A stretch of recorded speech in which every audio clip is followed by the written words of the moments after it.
think it's very, very good news.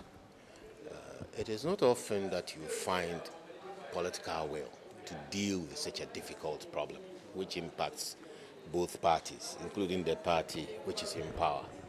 We've found a president who has put his foot down and determined to clean up politics, the way it's conducted in this country.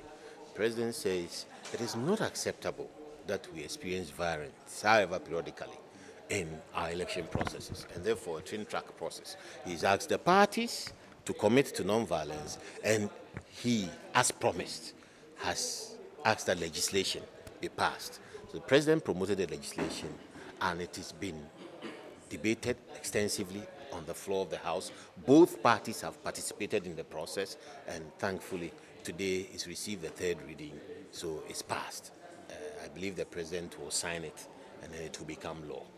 And under that law, obviously, we are outlawing violence in politics. Yes. What does it make of the dialogue that is being undertaken by the Peace Council, of which you are part? It's a continual process. The two, though running parallel, are actually intertwined.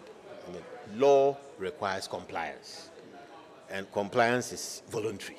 So when the parties commit, then you realize that voluntarily they will observe the law, and on their own they will also discourage that kind of situation. So the law comes in the extreme when people really want to go against the situation. Then the law is there, and the law operates to deal with that matter. So they are not mutually exclusive.